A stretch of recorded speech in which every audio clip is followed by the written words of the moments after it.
Palang umaga po sa lahat. Isang kagalakan po no na maimbitahan. Wag namang special guest, speaker lang kasi member naman ako ng GC ng kaya hindi na ako guest, no. Pero paminsan-minsan lang ako makapag-join kasi meron din tayong ministry na sinasalihan. Same din po, no? Same time din. Pero yung daily yun, no? Doon po tayo nagbibigay ng conclusion sa bawat topic. And then dito po, nagagalak po ako at nabigyan po tayo ng pagkakataon, no?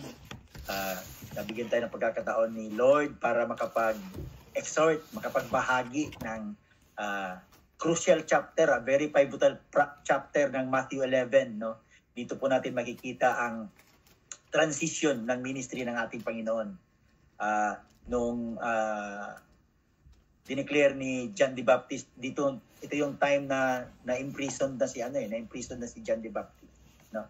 So bago po ako mag-start fully is hingi po muna ako ng guidance. Father God in heaven, Lord, marami pong salamat sa banal na pagkakataon na pinagkaloob po sa iyong lingkod, O God, na makapagbahagi sa aking mga kapatid sa iba't ibang bansa, O God. Salamat po sa banal na pagkakataon na pinagkaloob.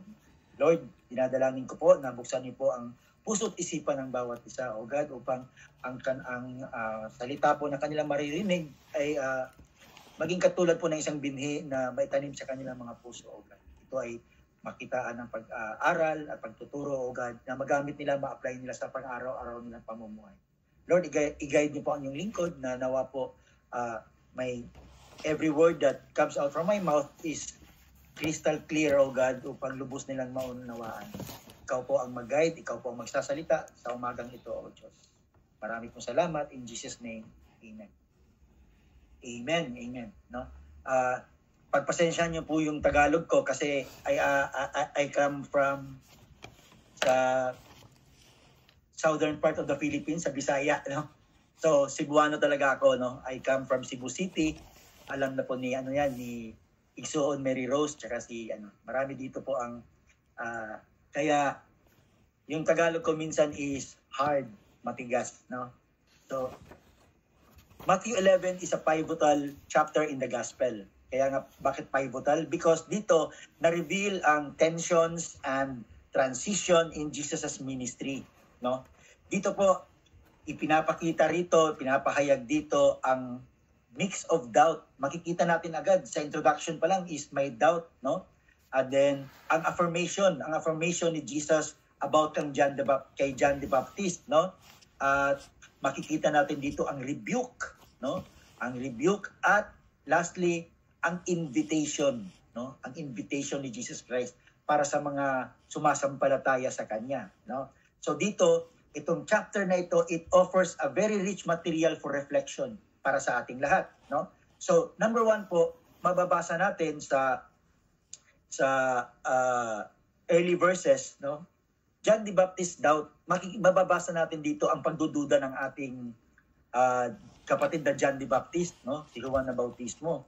Because the chapter opens with John the Baptist imprisoned and facing an uncertain future. No? Talagang kasi nirebuke niya si Herod, no? Na inasawa yung asawa ng kapatid niya.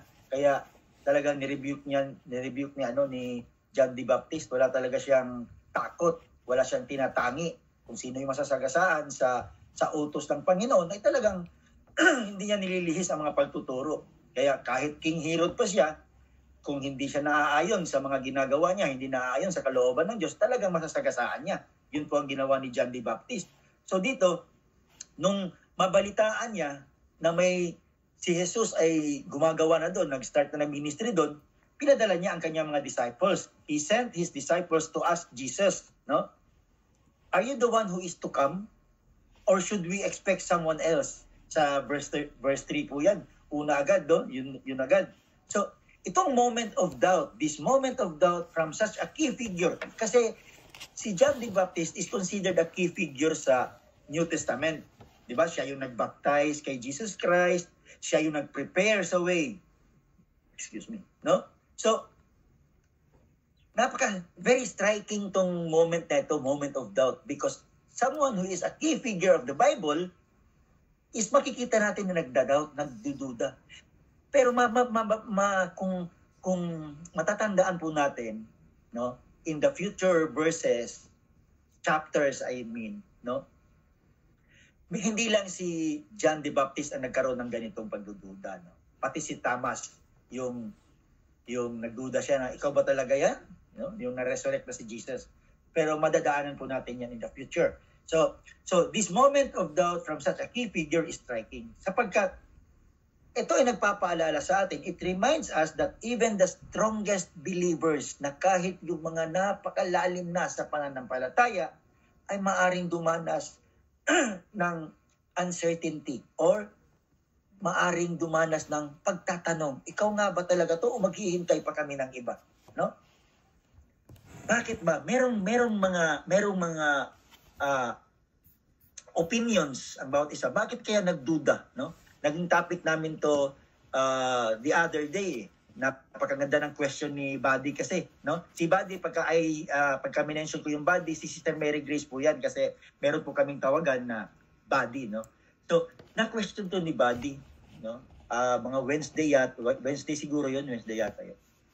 Ba't kaya nagduda? Siya nga nagbaptize, ba't hindi niya kilala? So, there are reasons na, di ba, nakulong si John. Nakulong si John the Baptist. So, hindi siya makakapunta doon sa piniperform ng mga miracles na healing. Hindi niya makikita doon. No? Hindi niya alam. Yes, kilala niya, nagka-face to face sila, kilala niya by face si Jesus Christ. Pero since nakakulong siya, hindi siya sigurado kung si Jesus nga ba yun. No? Kasi during that time, marami ang nag-impersonate kay Jesus. Marami ang nagpapanggap na Messiah. No? Marami ang nag-impersonate sa kanya. So, kaya he sent his 2 disciples. Sabi, puntahan nyo nga doon kung siya na nga ba ito or hindi, maghihintay pa tayo ng iba. Meron ding, meron ding mga opinions na maaring nagkaroon ng pagdududa ang si Juan Bautista, si John the Baptist, because when he preached, di ba, naalala niyo sa anong chapter yun? Luke 3:17, no? Babasahin ko lang sa Luke 3:17.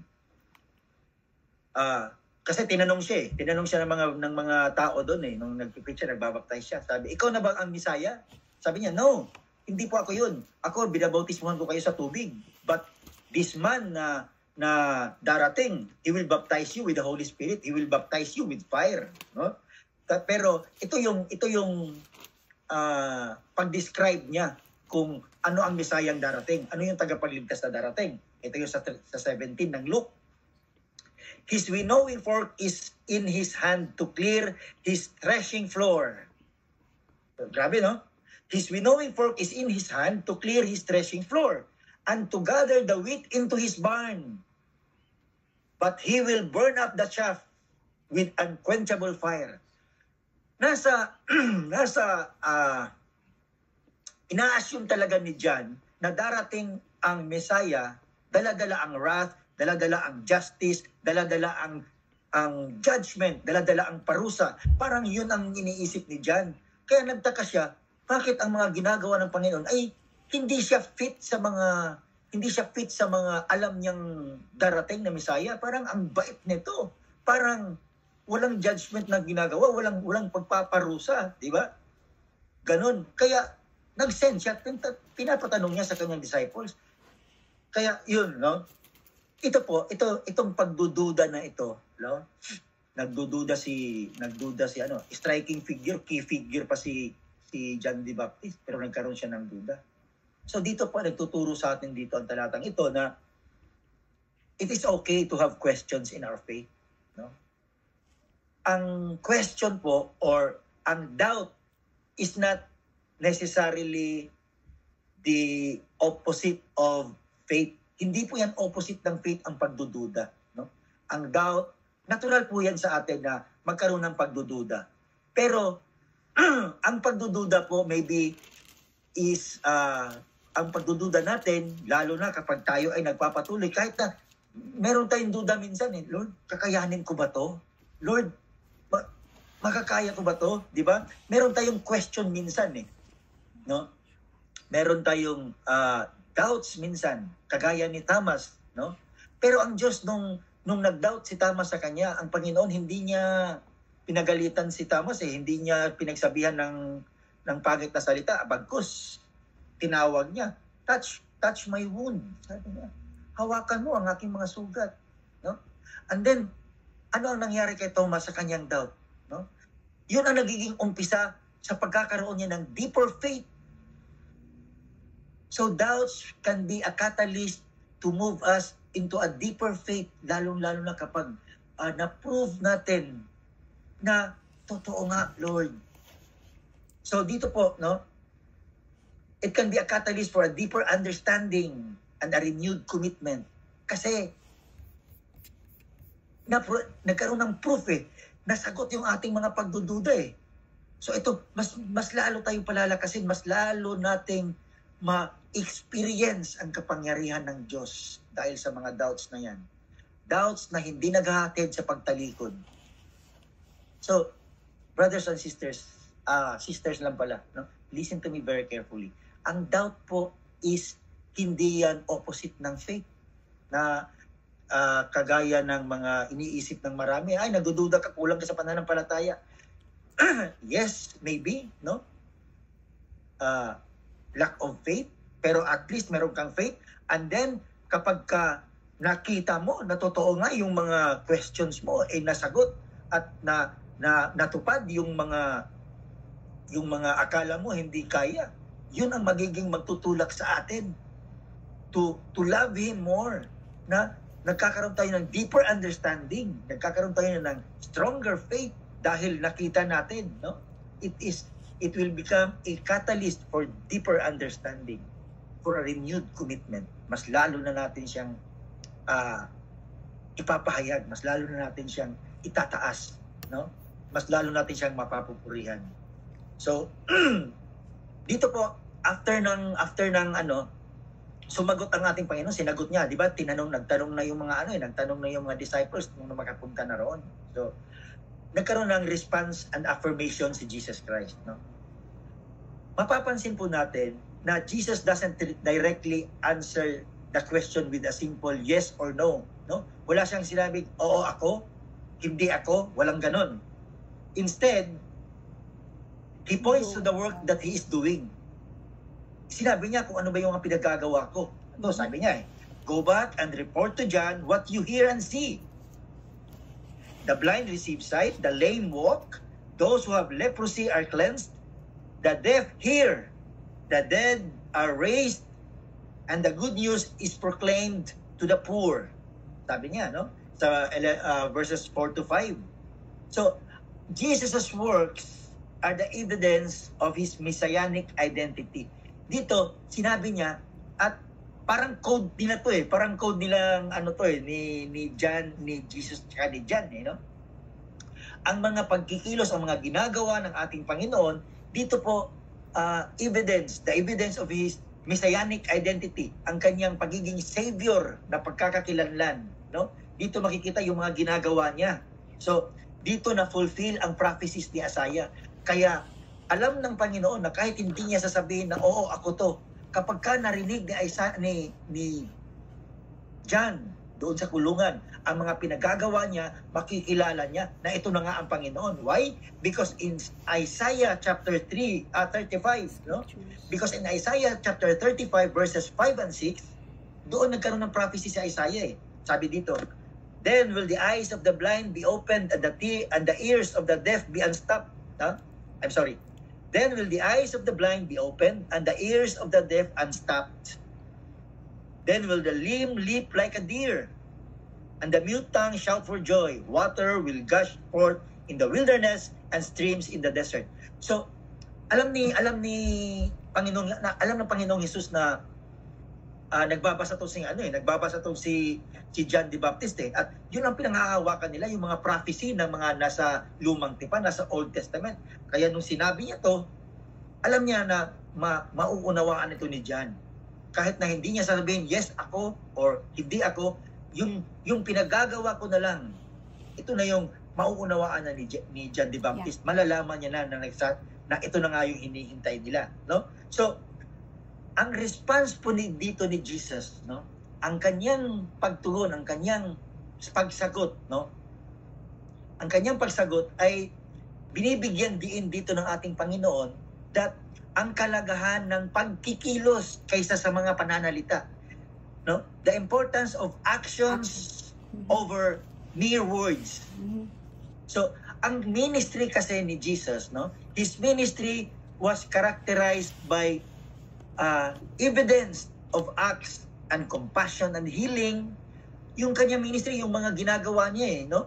Na punong-puno ng habag, punong-puno ng pagpapagaling. Dito kasi, itong mga ginagawa ng ating Panginoong Hesukristo, yung ministry niya, dinidemonstrate, pinapakita niya ang katotohanan ng kaharian ng Diyos.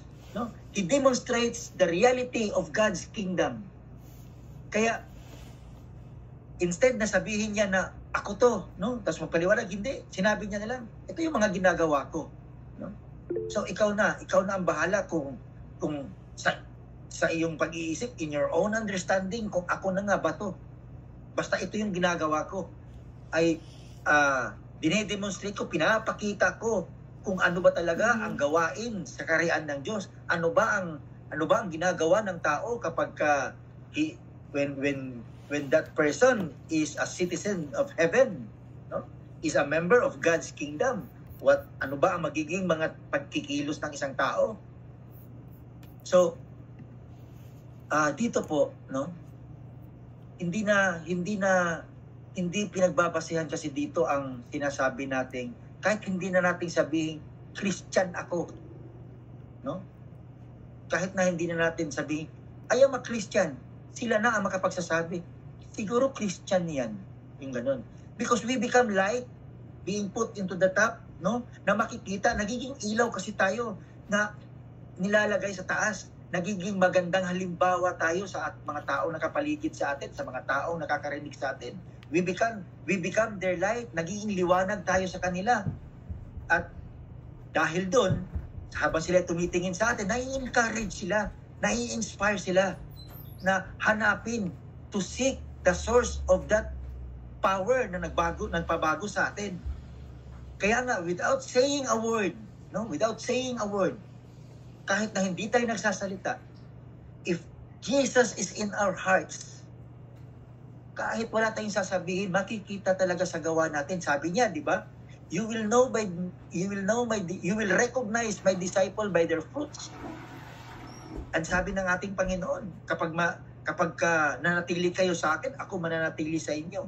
At mamumunga kayo na sagana. Ibig sabihin, the fruit of the Holy Spirit, talagang makikita sa inyo ang bunga ng banal na Spirit. Kaya, hindi natin pwedeng sabihin na ganito na kasi ako eh. Ito na kasi yung pag-uugali ko eh. Hindi talaga ganun eh. When we follow Jesus, lahat ng kasungitan, mawawala lahat yan eh. No? Mawawala lahat yan because yun ang layunin ng Diyos eh. Nais niya na tayo ay magiging katulad ng anak niya, magiging Christ-like. Yun ang tinuturo ni Pablo, ni Paul, yun. Magiging katulad tayo ni Kristo, no? Because the moment we accepted Jesus to become our Lord and Savior, we are being set apart. Hindi na tayo tulad noong dati. Inalis na tayo doon eh. We are being set apart because we are on the track of holiness na. Nasa landas na tayo ng pagiging banal. Nakakaano man, no? Parang dati, napaka-corny pakinggan na banal. Yung banal, pero that is the truth. We are chosen to become holy talaga. Kaya nga, hindi na tayo nagmumura. Or minsan man, sa mga bago, yung nagmumura pa, ina-avoid na nila yon, kinokontrol na nila ang sarili because meekness and humility can be learned. Dati na napaka-arrogant natin, napaka-yabang natin, pero the moment nagkaroon tayo ng pakikipagrelasyon sa ating Panginoong Hesukristo, no? Nawala na yun. Kaya nga minsan, dumadaan tayo sa mga pagsubok eh, kasi yung mga pagsubok na yan, yun ang magpapaano sa atin, yun ang mag-aalis ng ating mga rough edges. No? I-share ko lang sa inyo, the time na pumunta kami ng Baler, at doon pala, napakalakas ng mga alon doon. Grabe ang mga alon doon. Non-stop ang waves na malalaki. Kaya pala, surfing capital of the Philippines pala yun. Pero, hindi ako nag-surfing doon. Nag-observe lang ako, no? And then, there are stones there, no? May mga bato doon. Napansin ko na yung mga bato na laging tinatamaan ng waves ay napaka-smooth. Very smooth stone. Pwede siyang i-display. Pwede mo siyang gawing pangpatong para hindi malipad yung papel. Pwedeng ganun. Kasi napaka-kintab niya, napaka-smooth niya. And the same stone na nasa malayo na hindi natatamaan ng wave, napaka-gaspang. Hindi mo siya pwedeng pang-display, pang-hilod, pwede. Napaka-gaspang niya kasi. So, kinompare ko, itong stone na to, the same stone. Pero itong isang to, lagi siyang nagkakaroon ng struggle sa life. Lagi siyang nagkakaroon ng pagsubok kasi he is being tossed by the waves up and down, being pushed and being pulled. Ibig sabihin, na-imagine ko agad katulad pala ng tao, no? The waves in our life, the storms in our life, ito palang storm sa ating buhay, pinapadaan tayo ng Diyos sa mga pagsubok na ito to remove our rough edges. No? Kasi ang tao pala kapag ka umiiwas, kapag ka nagdadaan sa pagsubok, aalis, hindi talaga maaalis yung mga rough edges mo na nais alisin ng Diyos. No? Napapalaya na tayo, sorry, no? Nadadala ako. So dito po, no? Ang response, no? The response of Jesus emphasizes the importance of actions over mere words. Sapagkat ang kanyang ministry was characterized by tangible acts, no? Tangible acts of compassion, of healing. So dito dinidemonstrate ang reality ng kaharian ng Diyos, the reality of God's kingdom. Next po, no? Meron lang po tayong 5 para mabilis lang po. Next is the commendation of John, no? Ang commendation ng ating Panginoon. So, after John's disciple leave, no? Nung umalis na sila, umuwi na sila, sinabi na ng Panginoon sa kanila, sabihin nyo, ito yung sabihin nyo, ito yung mga ginagawa ko, no? Jesus speaks to the crowd about John, praising him as a prophet and even more than a prophet, no?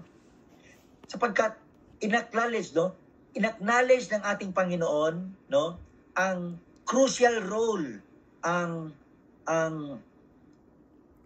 yung importance ng papel, ng role ni John the Baptist sa pag-prepare sa kanyang pagdating, no?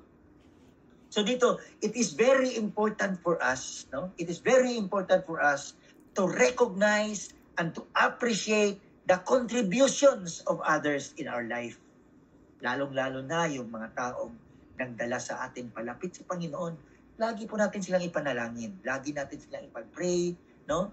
Na for continued guidance, na i-guide sila ni Lord. Kasi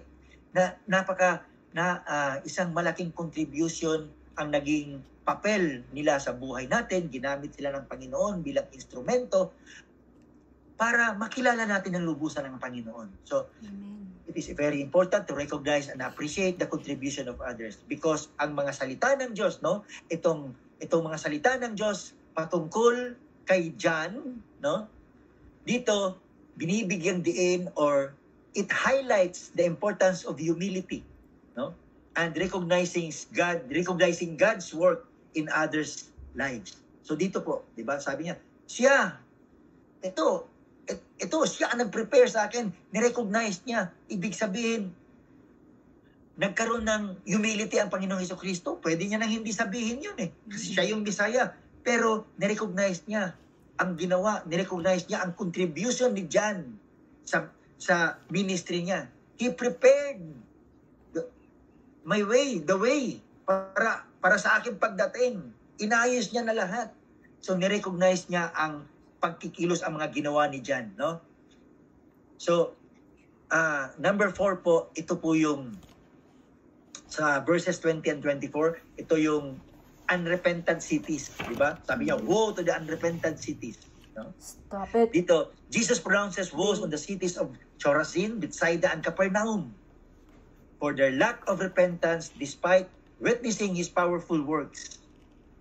So dito, He contrasts them with Tyre and Sidon.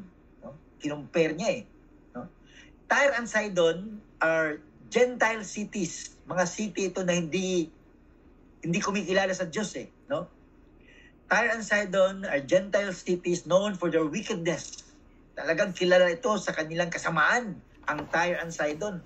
Pero ano ang sabi ng Panginoon, di ba? Siguro kung nakita itong mga himala na pinagagawa ko, sabi niya, siguro kung itong mga himala ko, nakita ito ng mga taga-Tyre, kung doon ko ito ginawa sa Tyre and Sidon, isang wicked place, siguro kung doon ko ito na-perform, itong mga himalang ito, siguro nagsisi na sila. Pero kayo, sabi niya, kayo, taga-Bethsaida, kayo, taga-Capernaum, nakita nyo na, pero hindi pa rin kayo nagsisisi. No? Kung saan, mga Jew, mga Hudyo yung nandun mga Jew yung mga nandun sa Capernaum, sa Bethsaida. Nandito yung pool ng dito siya gumawa ng mga himala. Dito nakalakad yung lame kasi hindi siya makapunta sa pool, no? Walang tutulong sa kanya. Ito yun the pool of Bethsaida, no?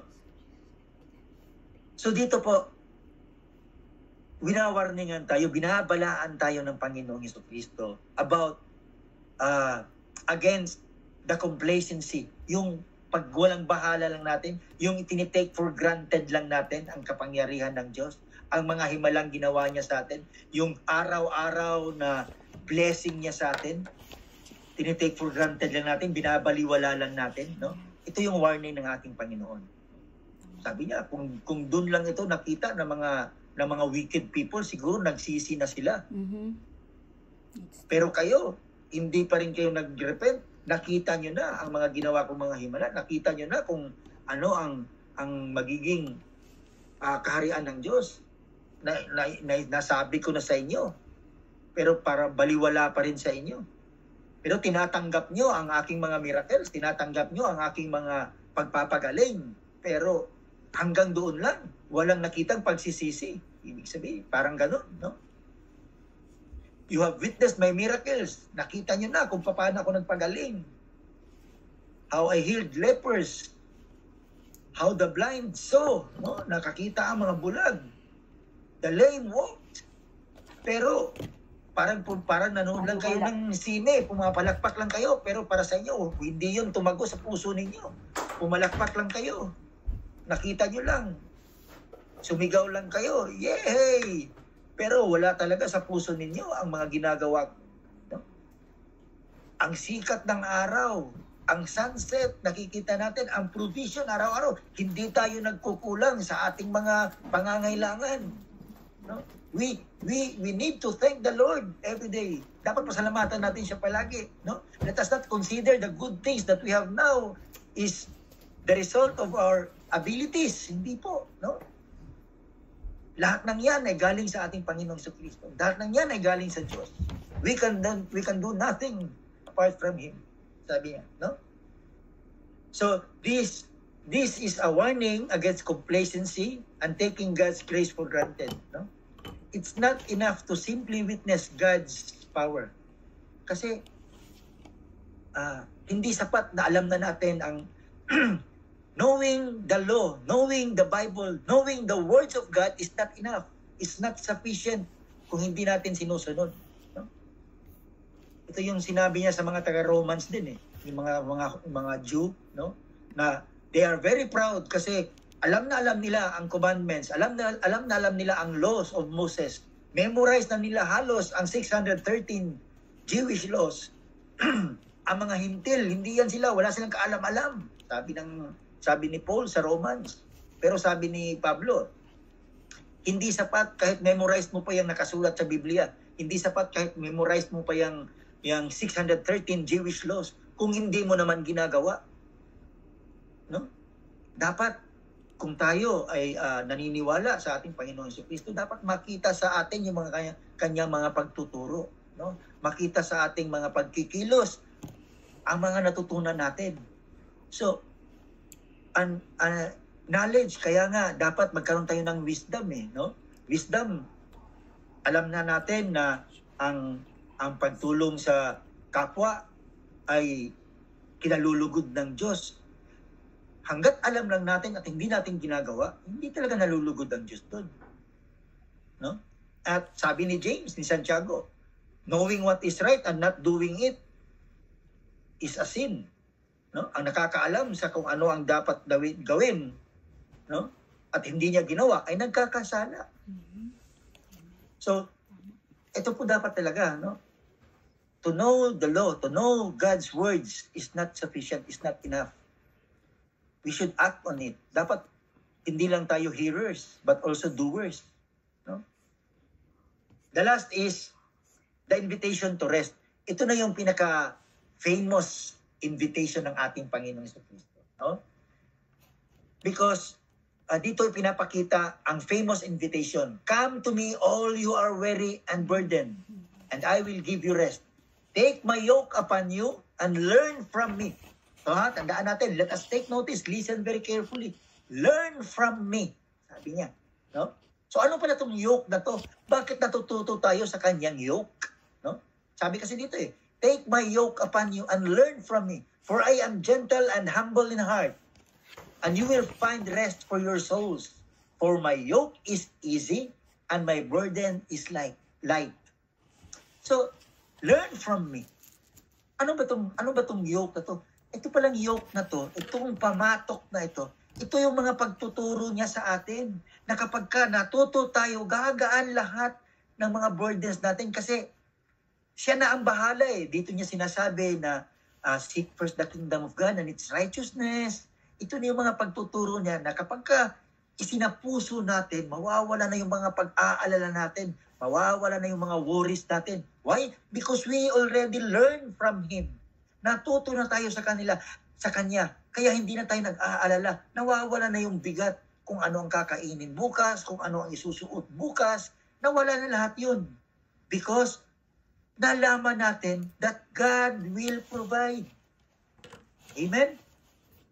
So dito po, itong invitation na ito, this invitation offers hope and comfort to all who feel burdened by life's challenges. Kasi talagang hindi kasi makilala niya Jesus did not promise us to have a life, to have an easy life. No? Hindi niya pinangako yan Ang sabi niya nga, take up your cross daily and follow me. No?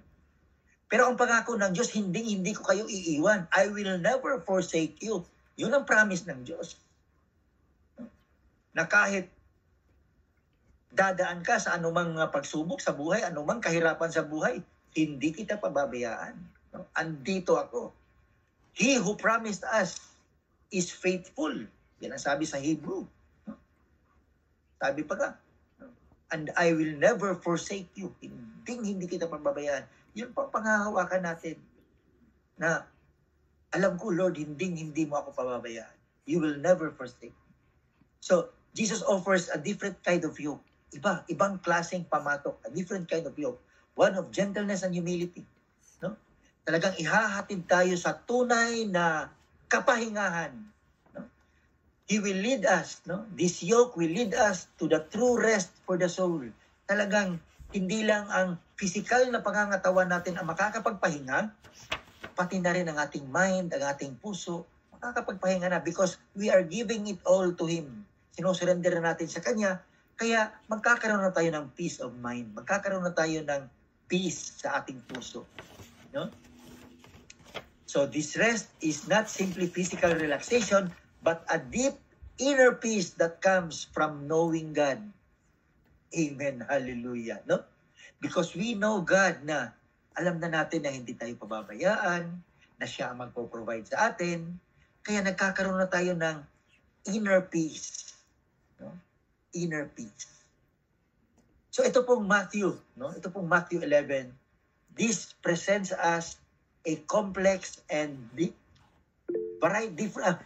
maraming mga variety, maraming mga klase na picture of Jesus' ministry. No? Dito ipinakita ang kahalagahan ng faith in the midst of doubt. Ang pananampalataya, kahit na tayo ay nagdududa na, andun pa rin yung pananampalataya natin. Lord, hindi ko na nauunawaan itong nangyayari sa akin, pero ako po ay nagtitiwala that your plans are good. No? Because God knows the bigger picture. Ang nakikita natin, yung nasa harap lang natin eh. We only see what's in front of us. But God knows beyond. God knows the bigger picture. God sees the bigger picture. Kaya, faith in the midst of doubt. No? It's okay to have questions. Okay lang po yan magtanong, no? But we must seek answers in Jesus and His Word. Magkaroon man tayo ng pagdududa, hanapin natin ang kasagutan sa ating mga tanong. Saan? Sa mga salita, sa mga sinabi niya dito sa Biblia. So let us open our Bibles. Lahat ng kasagutan sa ating mga katanungan, mahahanap natin dito. No? And it also highlights, no, ang chapter na ito, it also highlights our actions, no? Our actions over words. Sapagkat ang totoong pananampalataya ay naipapakita sa pamamagitan ng ating mga pagkikilos, sa pamamagitan ng ating pagmamahal sa kapwa. No? True faith is demonstrated through our actions and through our love for others. Doon talaga makikita. Because hindi natin masasabi na sinusunod ko ang Diyos, no? Mahal ko ang Diyos, pero ang kapwa natin hindi natin mahal. No? How can we love someone na hindi natin nakikita? If yung mga nakikita natin ay hindi natin natutunang mahalin. No? And then, repentance and humility. No? We must respond to God's grace with a humble, no? With a humble heart, with a contrite or repentant heart. Dapat talaga, kapag na-convict tayo, no? Nagkaroon tayo ng conviction. 1 John 1:9, He's ready. If we confess, He's ready to forgive us and cleanse us from all our unrighteousness. Kailangan natin i-confess kung ano yung mga pagkukulang natin. Kagaya ng, alam mo, habang nag-pray si Sister Karen ba yun kanina? No? Parang natouch ako, naiyak ako na, Lord, kahit na po kami ay, ang daming pagkukulang namin, andyan pa rin kayo ha, laging handang magpatawad sa amin. No? Nakaka-bless yung mga ganun, pagka na-remind tayo, Lord, thank you. Salamat, Lord. So, we must respond to God's grace with a humble and contrite or repentant heart. Lastly po, let us find rest in Jesus. No? Finding rest in Jesus. Sapagkat ang Panginoon po ay nag-aalok sa atin ng totoong kapahingahan, ng totoong kapayapaan para doon sa mga tao na lumalapit sa Kanya. Talagang magkakaroon talaga ng true peace, no? True rest. Hindi lamang sa physical na relaxation, but inner peace for the soul and mind. Marami pong salamat. Nawa po ay may natutunan po tayo ngayong umaga. To God be all the glory. Salamat po sa pakikinig. Amen. Amen. God